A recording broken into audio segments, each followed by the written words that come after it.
Bonsoir à toutes et à tous et bienvenue dans cette nouvelle édition du journal. Il est 19h01, merci de votre fidélité.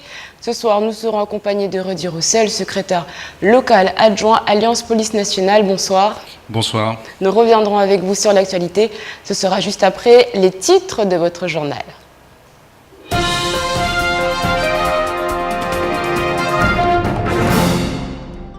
La rocade de Mtsapéré, à nouveau le théâtre d'un accident de la circulation. Les faits se sont déroulés ce matin un peu avant midi.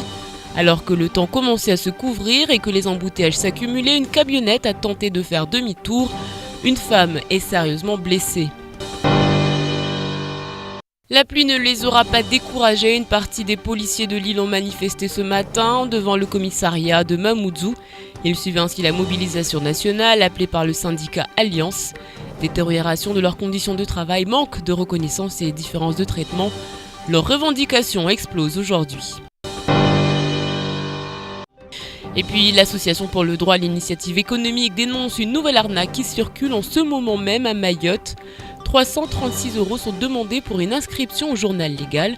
Une fois le règlement effectué, on vous demande plus de 10 000 €. Attention donc à ces annonces qui fleurissent sur le territoire.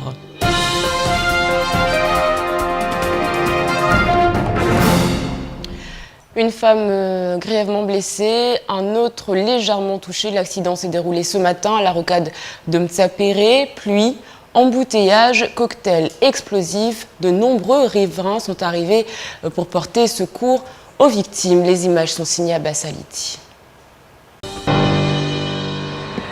La circulation était bloquée, les gouttes de pluie arrivant. La patience de ce conducteur aura été mise à rude épreuve. Il prenait la direction de Mamoudzou et voulait probablement entrer à Mtsapéré. Problème, il ne regarde pas de l'autre côté de la chaussée. Il décide de faire demi-tour en plein milieu de la route. Le conducteur percute un scooter. 2 personnes sont touchées. Pour le jeune conducteur du scooter, les blessures sont légères. En revanche, sa jeune passagère a été emmenée d'urgence à l'hôpital. Sa jambe est fracturée. Il voulait rentrer ici là pour quitter l'embouteillage. Après, il y avait un monsieur, il avait amené un scooter avec sa copine.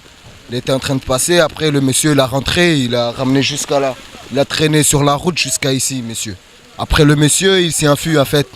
Il est parti vers Mtsapéré et les gens qui l'ont essayé de l'attraper, ils ont pas pu l'attraper. Après, le monsieur, il s'est enfui quoi. Le conducteur s'est donc enfui. La police municipale sur place tentera de rattraper l'individu en vain. Pendant ce temps, les riverains accourent pour protéger les victimes, le temps que les premiers soins soient effectués. Le temps se dégrade en effet rapidement.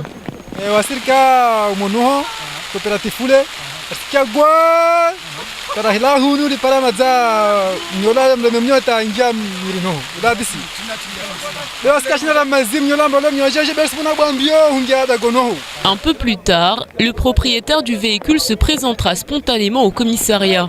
Il appellera le conducteur qui arrivera dans la foulée. Dans l'après-midi, le conducteur a été auditionné par les forces de l'ordre. L'enquête se poursuit. Et puis, preuve que nous sommes bien entrés en période de cache-quasi, sachez que l'école maternelle annexe a été évacuée. Des dégâts ont été causés par les eaux qui se sont rapidement introduites dans l'établissement et les salles de classe. Regardez plutôt ces quelques photos qui ont été prises ce matin. En quelques minutes, un torrent de boue s'est formé et s'est engouffré dans les classes. Par endroits, on atteignait 20 cm de couche. Il y a fort heureusement pas d'enfants qui étaient sur place à ce moment-là. Et puis, pour ceux qui étaient là, les plus petits, ils ont été rapidement évacués. La mairie était réunie pour le 4e comité de pilotage du projet de rénovation de Ngombani.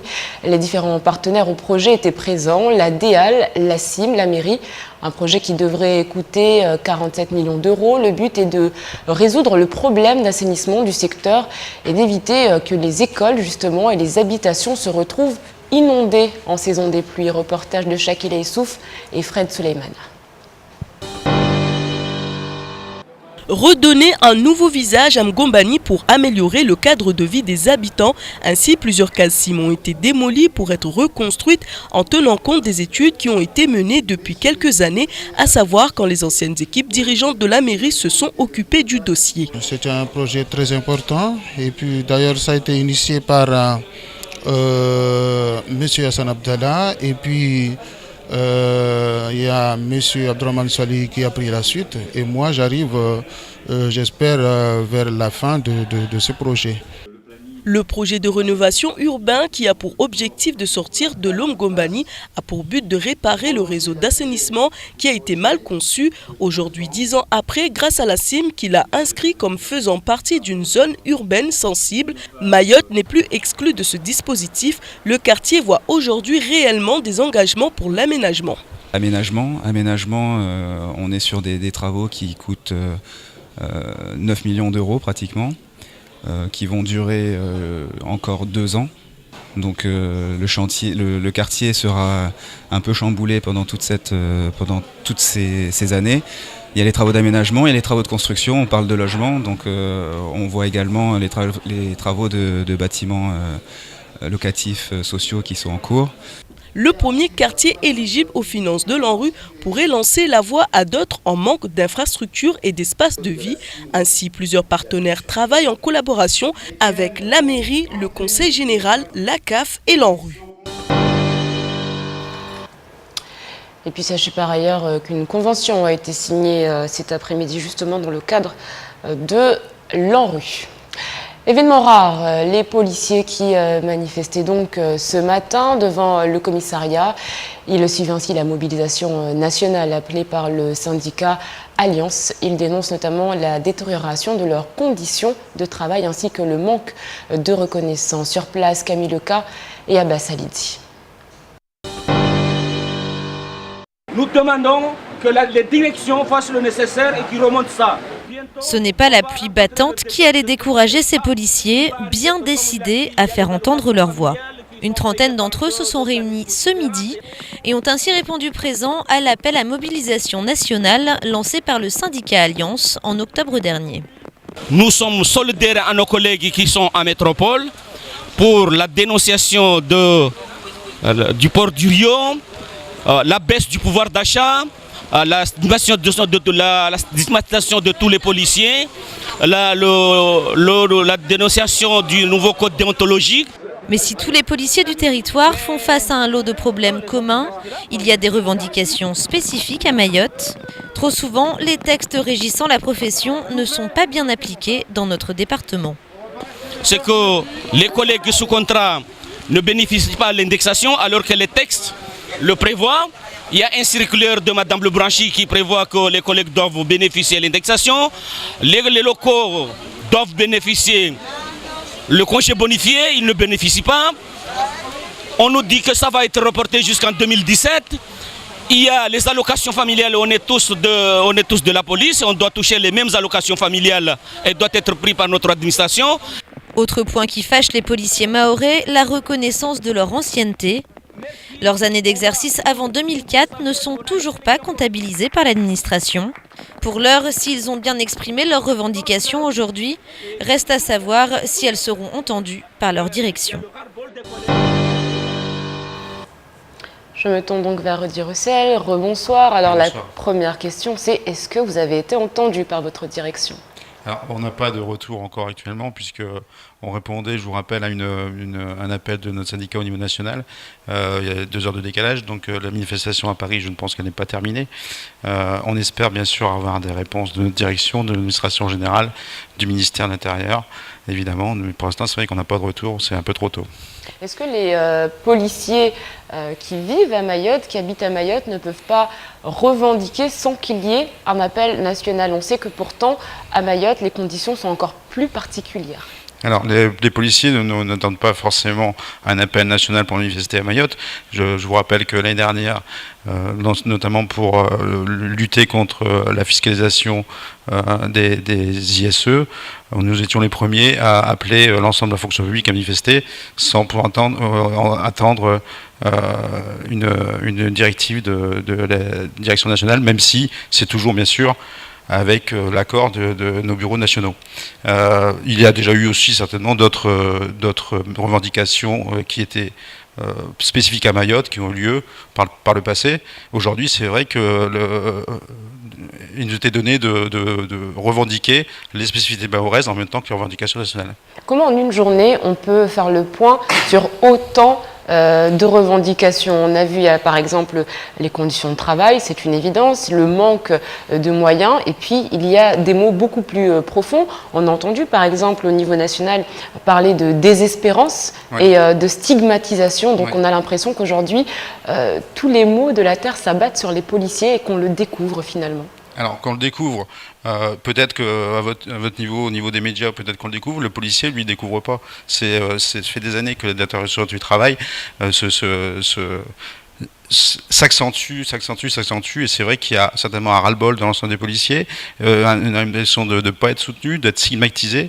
Alors, comme le disait tout à l'heure dans le reportage à Yangili, le numéro RIO, donc c'est le numéro de matricule qui est sur notre tenue.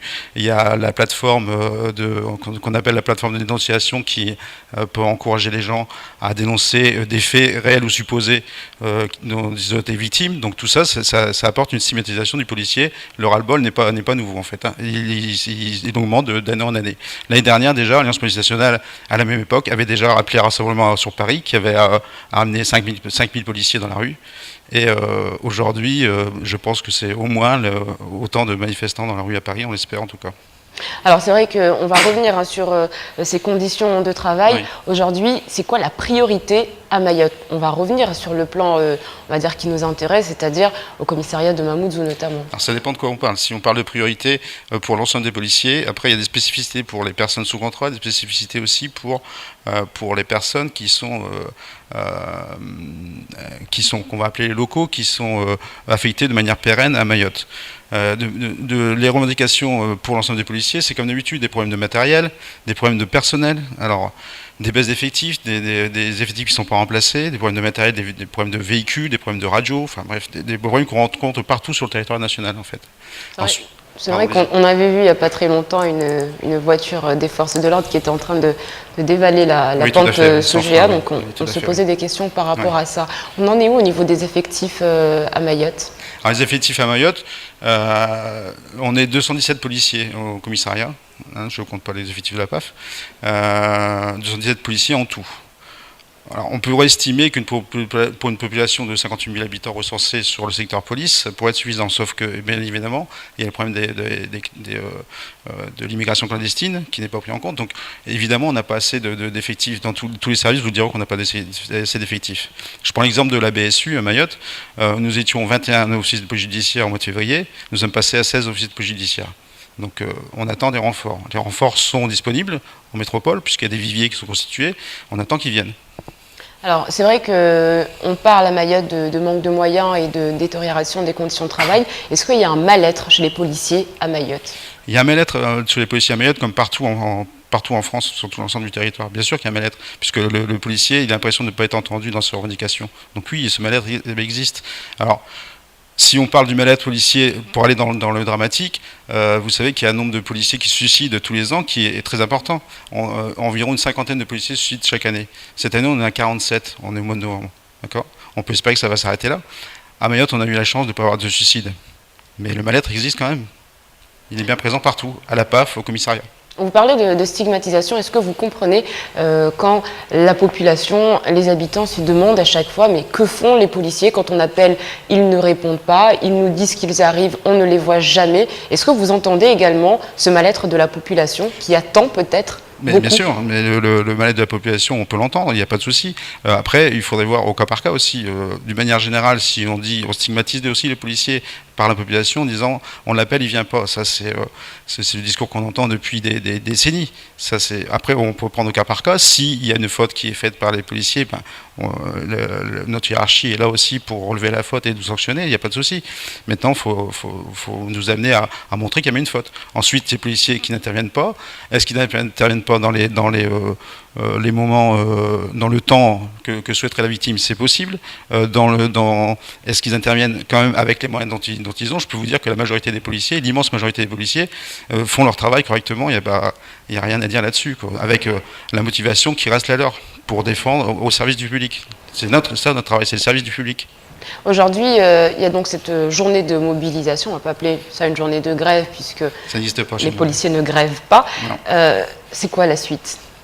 La suite, c'est être écouté, revendiquer toujours au niveau de Mayotte, rencontrer, comme on le fait régulièrement, le préfet, le directeur de cabinet, rencontrer les autorités, dire toujours qu'on est toujours là, qu'on veut être entendu et que nos revendications existent.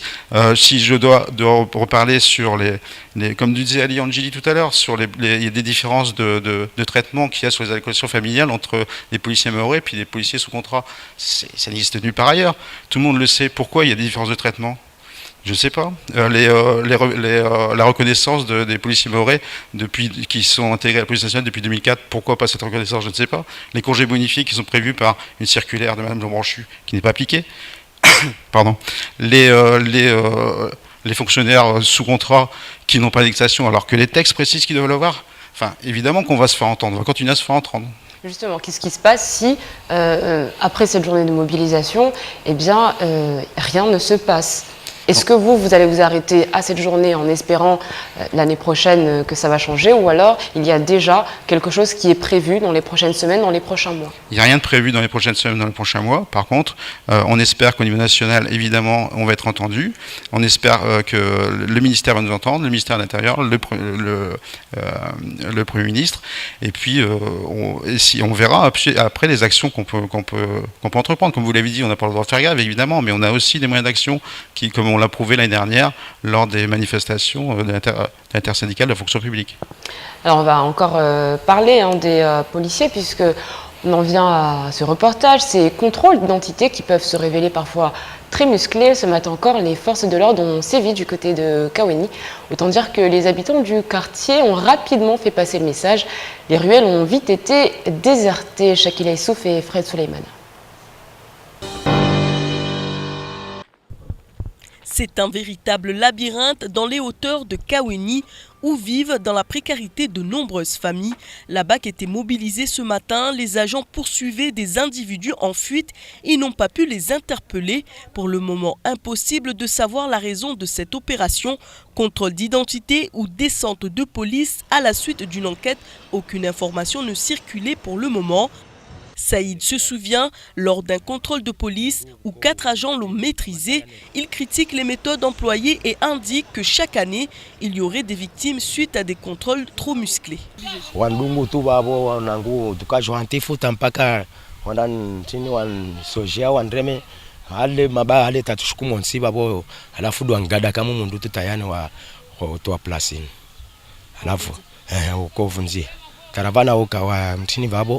wadzao to ntini babo to bamnenda to hasho ntini babo tana dito la kala plasini ballo ta diktera bonenda hole alafu wetu akahala bane katsoshwa yana ntini taraveni ne waika problem hali mor maingu hali wamni système soit finiqué jusqu'au joshile taravani. Chaque jour, des femmes et des enfants quittent les Comores pour venir à Mayotte et s'installent dans des cabanes en tôle. Les conditions de vie sont très vite intenables et avec la saison des pluies qui s'installe, cela ne va pas s'améliorer. Les autorités restent quotidiennement sollicitées et sont parfois amenées à poursuivre des personnes jusqu'au cœur des bidonvilles. Alors on parlait justement de stigmatisation du policier. Là on voit une personne qui, pour le coup, s'exprime et indique que parfois les contrôles sont musclés. Oui, je ne sais pas je croyais être venu pour parler des revendications policières. Maintenant, si on doit parler des violences policières, on peut éventuellement en parler. Si vous nous avez montré un cas particulier d'une personne qui se plaint d'être victime de violences policières, il mérite d'être écouté. Donc après, l'enquête suivra son cours. Je n'ai pas de commentaires particuliers à apporter à ce sujet. Par contre, il faut savoir aussi, puisqu'on parle de violence, les policiers, je crois que sur l'année 2013, 41 000 faits de violence verbale ou physique ont été recensés chez les policiers. C'est pas anodin non plus. J'imagine qu'à Mayotte aussi, Ce chiffre est assez conséquent. Mayotte n'échappe pas à cela. Puis on rappelle qu'il ne s'agissait pas de la BAC, mais bien de la PAF. C'est un drôle d'imbroglio au marché ce matin. La colère s'est faite entendre du côté des taximans venant du nord et se positionnant sur le parking près des amphidromes du Grand Marché. En effet, depuis quelque temps, un homme a dressé une barrière et joue le rôle de gardien et de régulateur des passagers en faisant payer 2 € l'unité. En fait, il devait être embauché à ce poste, mais son contrat ne lui a jamais été proposé, tant et si bien qu'il s'est improvisé gardien de barrière. Du côté des taximans, il y a les pour et les contre. Écoutez plutôt cette réaction recueillie par Abbas Aliti. Zahangu tikesin sudinda wan dekilare kawasum dekilare unu mazar na mahana ya javabo awandu amba alive zimarike zile wanyahi waliva odo erozile wayarongwa kasuliva alala tamo imadungana wena bareo washa wavunzu shumayo na wamitsa hazinangu alinsuwaona tizama bado kuswaona waivunza uku ya seteri amosha banu mwezule wavira ule amosha vandira na mwambiamba wodo avunza shumayo asuzihana muswehana mbiamba mana tini kwa nsheu dzavo wanyona mbamde nivunza usimwambia sito usheu dza wakati na uliamba unakondo nami sito usheu dza waja wandrema safie wami tuambia de mavamana maprezida amba waye davunza ishumi. Sachez par ailleurs que des plaintes ont été déposées ce matin. Nous en parlions il y a déjà quelques semaines, les arnaques ciblant les entrepreneurs se multiplient sur le territoire. Dernière en date, une demande de cotisation au soi-disant motif qu'il faut s'inscrire au journal légal. L'a dit l'association pour le droit à l'initiative économique basée à Mamoudzou fait un travail de prévention pour empêcher ces arnaqueurs de nuire. L'occasion pour nous de les rencontrer et de faire un nouveau point sur la situation. Camille Leca. Des lettres à l'apparence officielle, des expéditeurs qui résonnent dans la tête des entrepreneurs, et pourtant, derrière tous ces courriers se cachent en réalité des arnaques, comme celui-ci repéré il y a quelques jours par l'ADI. Donc c'est un document qui demande aux entrepreneurs qui viennent juste de s'installer, et notamment à Mayotte. Là on voit que c'est une dame qui s'est installée sur Chirongui. On leur demande de payer 336 € pour s'inscrire sur un annuaire en ligne qui s'appelle Journal Légal et d'ensuite payer la modique somme de 10 620 € pour une parution sur 36 mois. Une fois la somme réglée, les informations concernant l'entrepreneur vont se retrouver sur cet annuaire en ligne, un annuaire qui n'est d'aucune utilité. Infocabis, Infosiret, registre APE, les escrocs utilisent plusieurs noms, mais à chaque fois la même façon de procéder. Vous demandez de vous acquitter d'une cotisation dont les sommes peuvent atteindre plusieurs centaines d'euros. Problème, tout est légal et il est donc très difficile d'entamer des poursuites contre ces sociétés. Les conditions générales de vente expliquent la totalité de l'objet de l'envoi de ce document. Ils expliquent que c'est facultatif, que c'est une société à caractère privé. Alors c'est effectivement écrit en tout petit, sauf que ces documents sont envoyés à des professionnels, des entrepreneurs. Donc ça n'est pas régi par le code de la consommation. Donc du coup c'est vachement bien pensé pour que le maximum de personnes puissent répondre et donc du coup payer cette prestation qui finalement ne sert pas à grand chose. Seul rempart contre l'escroquerie, la prévention. C'est pour cela que l'ADI met en place des réunions hebdomadaires ouvertes aux 1000 entrepreneurs qu'elle suit à travers l'île. Toutes les semaines, on présente en fait les dernières arnaques qui sont sorties à Mayotte et on les présente aux entrepreneurs qui viennent de créer leur activité. Donc ça leur permet de voir directement le document et de voir directement les documents auxquels il faut pas répondre. Alors à côté de ça, on leur présente les documents de la Caisse de Sécurité Sociale de Mayotte, les documents de la CCI, les documents importants, les documents obligatoires auxquels il faut répondre et pour lesquels il faut débourser un petit peu d'argent. Si vous êtes entrepreneur et que vous avez le moindre doute sur un courrier, ne donnez pas suite. Connectez-vous sur la page Facebook de l'association. Elle recense toutes les dernières arnaques qui circulent sur le département.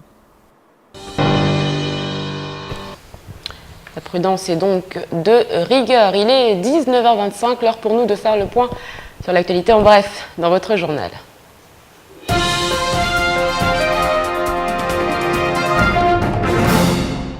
Le recours devant le tribunal administratif contre l'élection du maire de Ouangani, Ahmed Kombo, a été invalidé par le juge. Le jeu des procurations a été dénoncé, tout comme les listes où 20 personnes étaient inscrites à une même adresse. Au domicile de conseillers municipaux, des constats d'huissiers avaient même vérifié que des inscrits étaient déclarés vivant à leur adresse. L'affaire n'est pas enterrée pour autant, car si le tribunal administratif n'a pas entendu la plainte, il appartient au pénal de le faire. Le candidat MDM est bien décidé à saisir le tribunal correctionnel. C'est donc un nouveau volet judiciaire qui va s'ouvrir.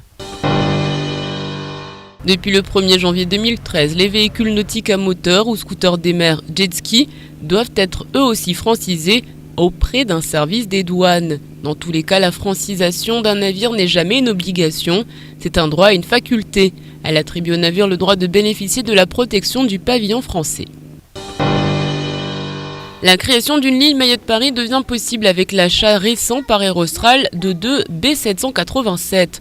La question de la rentabilité se pose, car le kérosène maoré est à ce jour 30 à 45% plus cher que celui vendu à La Réunion.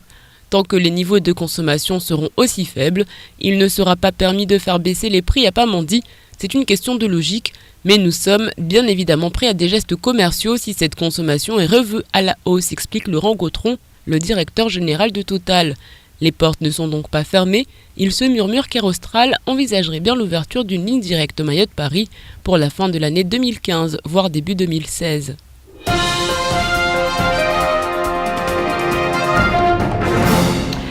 La foire de l'agriculture et de l'élevage s'est tenue il y a quelques jours à Diego Suarez, la CAPAM, Greenfish, la région de Diana, le Conseil général, autant de partenaires qui ont travaillé à cet événement. Une foire qui aura mobilisé beaucoup de monde et de fonds pour rien. En tout cas, c'est ce qu'indiquent certaines voix ce matin. Pour les organisateurs, il s'agit d'un succès. Les buts ont été atteints. Alors, quel bilan après quelques jours et surtout après que la délégation soit rentrée? On voit ça tout de suite.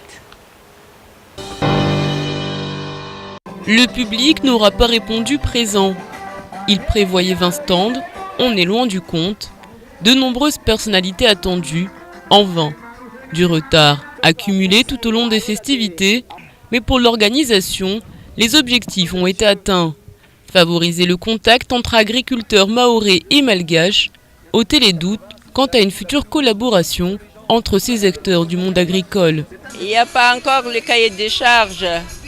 On va voir après une ou deux semaines, il y aura le cahier des charges et c'est là qu'on décide si ça nous va ou non. Mais d'après ce qu'ils nous disent là, ça nous va très bien. La coopération régionale a du mal à trouver son équilibre.